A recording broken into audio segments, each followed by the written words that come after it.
Alors, voilà. Donc là, on est On en y direct. est, ça y est, on y est. Bonjour Jean-Philippe. Hello, bonjour Sabrina. Bonjour à toutes et bonjour à tous. Bonjour à tous, on est ravis de vous retrouver aujourd'hui pour ce mardi Mm. 8 mai. Alors, comment ça va du côté de Toulouse, Jean-Philippe? Eh bien, il se passe que tout va bien. C'est super, c'est ce qui compte, Voilà. génial, Mm. super. Alors, je Donc, vais, aujourd'hui, oui Sabrina, vas-y, je t'écoute. vas-y, comme ça en même temps, je vais partager l'écran sur ma page. Vas-y, je te laisse introduire si tu Voilà. veux le live. On Mm. t'écoute. Mm. Donc, en fait, aujourd'hui, ce qui est intéressant d'évoquer, parce que alors je dirais pas que c'est un concept, mais un concept ou c'est une notion, une idée clé, une idée force qui est souvent évoquée pour favoriser le succès quand on entreprend, c'est le fameux focus. Est-ce que être focus, ça aide? Est-ce que c'est un ingrédient clé du succès? Et c'est pour ça on a intitulé Sabrina et moi ce moment de partage avec vous. On l'a intitulé Soyez engagés ou regardez la télé. Et donc tu veux commencer par dire quelques mots, Sabrina? Alors oui, déjà le titre, eh bien c'est un titre, hein, une accroche qui parle, je pense, à chacun de nous. On l'a tous vécu, ou alors on le vit, c'est que parfois, voilà, on est fatigué, on se pose, on dit tiens, je vais me reposer, je vais regarder la télé. Il faut savoir qu'il n'y a rien de mal en soi. Seulement, eh ben, on va vous apprendre aujourd'hui qu'il faut juste assumer ce choix et que, bah, forcément, quand on ne met pas en place les actions, eh bien, on peut s'en prendre qu'à soi-même, moi aussi, pour l'avoir vécu. Donc, on va vous aborder aujourd'hui trois conseils pertinents qui vont vous aider justement à rester focus sur votre projet ou sur votre business d'entrepreneur si il a déjà été créé. Donc en effet, le titre, donc je le rappelle, donc soyez engagés ou regardez la télé. Alors ça paraît être un titre assez fort, mais vous inquiétez pas, tout ira bien. Alors le premier conseil justement qu'on peut donner aujourd'hui à notre audience, eh bien c'est surtout pour rester focus. Ce qui est très important, c'est de écrire ses objectifs. Et donc pour ça, eh bien avoir sous la main toujours un petit cahier. Voilà, comme j'ai sur moi aujourd'hui toujours un petit cahier pour noter ses objectifs déjà du jour. Qu'est-ce que tu en dis, Jean-Philippe? Alors oui, on pourrait évidemment donner ce conseil de passer par l'écrit quand on veut voir ses projets, ses buts, ses objectifs se réaliser. Mais avant de parler de ça, il faut quand même rappeler, il me semble-t-il, que quand on se lance dans un projet, quel qu'il soit, encore une fois, c'est pas forcément un projet entrepreneurial, il faut être concentré. Voilà, il faut être concentré. Et c'est pour ça que si vous aviez disons, des difficultés pour rester concentré sur le long terme, parce que c'est vrai que quand on se fixe des buts, ils peuvent mettre du temps à se réaliser, et on vit dans on vit dans le monde de l'instantanéité, voilà, et on a tendance à vouloir tout de suite, mais le tout de suite, c'est contre nature en fait. C'est pas à taille humaine. Et à un moment où il faut composer avec le temps, il faut pas faire du temps son ennemi, il faut en faire son allié. Et composer avec le temps, ben, ça passe par rester absolument focalisé sur les objectifs que vous êtes fixés. Et c'est quelque chose qu'il faut apprendre à développer, parce que si vous n'êtes pas suffisamment concentré, pas assez focalisé sur vos buts, parce que vous vous laissez disperser, parce que vous vous remettez en cause, parce que vous manquez de confiance en vous. Voilà, il y a une multitude de raisons. Ben, ça va compromettre en fait la réalisation de vos projets. Et c'est très actuel d'ailleurs cette idée de manque d'engagement. Je trouve que c'est peut-être beaucoup plus actuel que ça ne l'était autrefois. Moi, je me souviens de cette époque.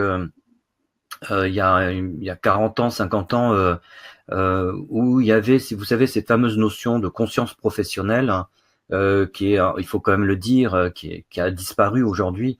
Et à ces époques-là, en fait, les gens étaient engagés dans des projets. Ils étaient engagés en fait dans des projets d'entreprise. Ils faisaient les choses au-delà de la simple question de simplement gagner de l'argent. Ils les faisaient parce que c'était une obligation morale. Et c'est vrai que tout ça, ça s'est perdu.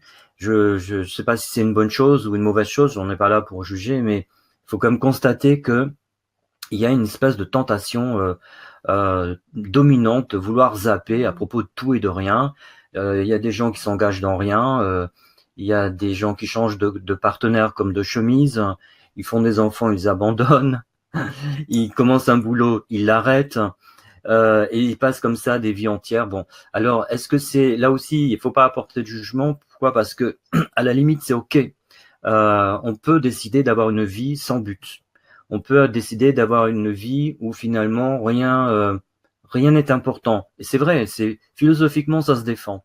Mais en même temps, il faut très vite dire, à condition qu'on assume, à condition qu'on assume ce qu'il en découle, parce que c'est un peu comme si on se disait, je veux trouver un emploi, mais ma philosophie de vie dit, faut pas que j'en cherche un, parce qu'il faut pas que j'ai de but. Ou j'ai une philosophie de vie qui fait que, ok, je cherche un emploi, je m'y mets un tout petit peu, mais bon, comme ça marche pas trop, ben j'arrête le temps de me reposer, etc. Bon, tout ça, c'est des contradictions qui vont jusqu'au conflit finalement intrapersonnel entre soi et soi.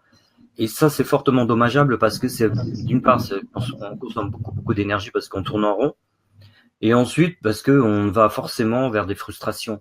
Alors que si vous assumez pleinement que de regarder la télé, et uniquement ça, vous n'avez pas de but dans votre vie, c'est bien, encore une fois, c'est ok pour ça, hein. Il y a surtout pas de jugement à porter là-dessus, mais il faut assumer.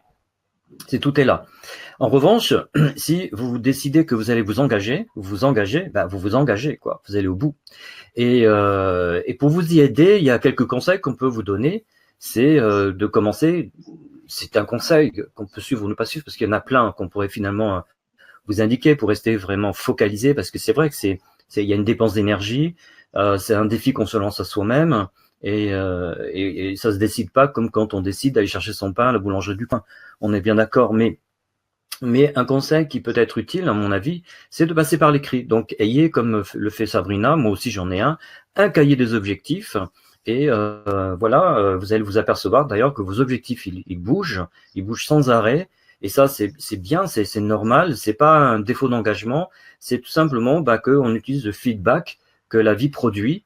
Parce que on peut aller dans une direction et tout d'un coup, il faut prendre un détour. Mais si on reste bien focalisé sur le cap qu'on s'est fixé, on y arrive. Voilà, c'est le fait de tous les gens qui ont un succès, peu importe s'il est grand, petit ou moyen. Tous les gens qui ont du succès à titre professionnel, c'est parce qu'à un moment donné, ils se sont fixés un cap et ils s'y sont tenus. Il y a quasiment pas, ou une fois sur 1 million, des gens qui atteignent des caps comme ça par hasard et parce que c'est la chance. Non, c'est pas le hasard, voilà. Donc ça, effectivement, passer par l'écrit, c'est une aide précieuse parce que ça fixe quelque part ce cap qu'on se donne, et en même temps, ça peut aider à consolider les engagements que l'on prend, surtout vis-à-vis de soi-même, parce que quand on se relie, eh bien, on se remémore des engagements, ces fameux engagements qu'on prend à son égard personnel. Tout à fait. C'est ça. Alors, j'ai juste un écho. Est-ce que tu peux couper peut-être J'ai coupé. J'ai coupé. Oui, voilà. Ok, super, merci. C'est ça. Donc, le plus important, c'est d'être bien en accord avec soi-même, comme tu l'as dit, Jean-Philippe, et d'être ok avec les actions que vous mettez en place ou pas. À partir du moment où vous êtes ok avec ça, tout va bien pour vous. Ça, c'est vraiment le plus important. Donc, ce conseil d'écrire les objectifs, oui, c'est important. Puis, c'est comme le dit Jean-Philippe, ça va bouger. Vous allez voir qu'il y a des choses que vous n'avez peut-être pas fait et que vous allez pouvoir modifier, peut-être des choses que vous allez pouvoir améliorer. Ça, c'est vraiment un plan à mettre en place, à mettre pour mettre vos objectifs sur papier tous les jours pour planifier donc votre quotidien, même votre semaine et même votre mois. Donc au départ, c'est un travail à faire, mais après vous allez voir que c'est vraiment un outil que vous allez pouvoir utiliser pour vraiment développer votre business. Donc, le premier conseil donc à apporter, c'était ça, donc écrire vos objectifs sur papier. Je conseille fortement sur papier avec un crayon bleu. On vous dira peut-être un jour pourquoi. Deuxième conseil qu'on va vous apporter aujourd'hui, eh bien, c'est si vous êtes un peu du style à être dispersé, à vous disperser dans vos activités, eh bien, surtout de vous discipliner. Qu'est-ce que tu veux dire par là, Jean-Philippe? Qu'est-ce que vous pourrez aborder un peu plus comme conseil pour notre audience par rapport à cette discipline? Oui, on vit une époque qui aussi, comment dirais-je ça, explique en fait cette tendance au désengagement. C'est parce que c'est une époque qui encourage la dispersion. Voilà, on le voit avec les médias, avec les nouvelles technologies. On est sollicité de mille parts, on est de partout. Voilà, on est hyper sollicité. Et il y a une espèce d'encouragement à nous disperser. Et c'est vrai que finalement, si on a une tendance à ne pas aller au bout de ces buts, quelque part, c'est pas non plus trop de notre faute. Et d'ailleurs, il faut jamais culpabiliser. Les choses sont comme elles sont, point. Mais c'est vrai que cette tendance à la dispersion, elle est vraiment typique de notre époque. Donc, il faut apprendre à réguler ça. En tout cas, au moins en être conscient. Et à regarder si cette dispersion, je pense notamment quand on se lance sur différents projets en même temps, s'il y a une synergie, pourquoi pas? S'il y a une synergie entre les différents projets sur lesquels on peut travailler, pourquoi pas? Mais s'ils sont très franchement antinomiques, opposés, un peu trop cloisonnés, c'est très dangereux parce qu'on va aboutir à rien. Voilà, parce qu'on n'a que Justement, 24 c'est heures. compliqué de rester focus après sur l'activité en elle-même, justement. Ouais, ouais. C'est tout à fait ça. Donc, une façon d'être concentré, idéalement, c'est de travailler que sur un seul but ou un seul projet. C'est l'idéal parce qu'on va concentrer en fait tous ses efforts, toute son énergie sur une seule chose et on augmente la probabilité d'aboutir. C'est le bon sens en fait. C'est voilà. Mais il faut être conscient que si on se disperse trop, parce que moi je vois beaucoup d'entrepreneurs, ils sont sur des tas de choses en même temps. C'est un peu comme si finalement ils déclaraient un peu à l'univers qu'ils ne croient pas en ce qu'ils font. Ils sont sur un projet A, mais ils y croient pas vraiment. Donc ils vont aller sur un projet B en même temps. Mais le projet B, ils y croient pas trop non plus. Donc ils vont sur le projet C. Et puis tiens, on va mettre un projet D. Voilà. Et puis il y en a bien un des quatre qui va marcher. Mais quand on fait ça, quand on fonctionne comme ça, on déclare qu'en fait qu'on ne croit en rien, qu'on ne croit à aucun de ces projets. Or, pour être vraiment concentré et focus, il faut absolument mettre cette vibration de la foi que vous avez dans ce que vous faites. Si vous mettez pas suffisamment de foi dans ce que vous faites, c'est comme si vous n'avez pas confiance en vous. C'est très voisin de ça. Et du coup, vous envoyez comme ça, de façon un peu subliminale, aux gens que vous rencontrez que vous y croyez qu'à moitié à ce que vous faites. Même si vous l'exprimez pas explicitement, c'est quand même ça qui émane de vous. Donc, cette dispersion, attention, parce elle peut être dangereuse. Voilà. Donc, si il y a de la synergie, pourquoi pas? Parce que je sais qu'il y a on parle beaucoup des profils dits multipotentiels. Ce sont des profils psychologiques qui fonctionnent sur comment dirais-je, qui sont en mode multiprojet. C'est un fonctionnement psychologique, mais attention, ça aussi, ça se gère, ça s'improvise pas. Voilà. Et si ça fait des années que vous n'aboutissez pas dans vos projets, justement parce que vous avez des projets. Et si vous n'en aviez qu'un seul, que se passerait-il? Voilà, c'est la question que je vous pose. Très intéressant, puisqu'en effet, on connaît pas mal tout ce problème de vouloir faire plein de choses. Alors après, vous aussi, hein, étant entrepreneur, vous avez sûrement des idées qui vous passent par la tête. Qu'est-ce que je fais? Est-ce que je fais ça? Est-ce que je fais ça? Plutôt tel projet, plutôt tel autre projet. Est-ce que je fais les deux en même temps? Et voilà, comme dit Jean-Philippe, s'il y a une synergie qui se met en place, ok. C'est ok avec ça, d'accord. Par contre, voilà, c'est important de rester focus, que c'est comme ça que vous aurez des résultats. Donc, surtout, évitez la dispersion. Donc, ça, c'est le deuxième conseil. Et le troisième conseil qu'on peut apporter aujourd'hui, eh bien, c'est de s'impliquer dans des projets collectifs, justement, pour avoir cette synergie avec d'autres entrepreneurs, cette communauté. On a déjà abordé ce thème récemment. Avoir toujours cette motivation, cette énergie d'aller de l'avant.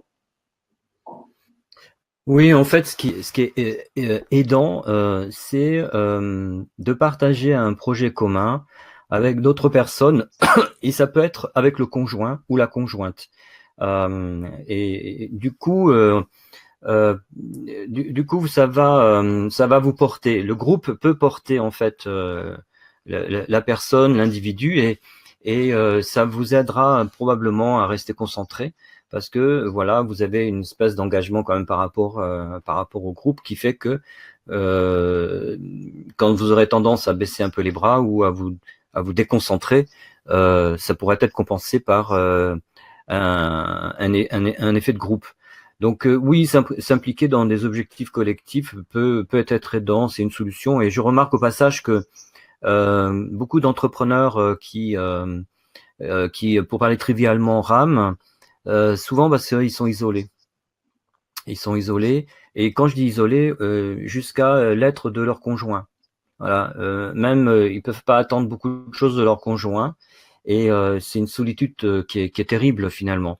Et il faut vraiment avoir une force d'âme au-dessus de la moyenne pour rester vraiment très très concentré et donc très focus.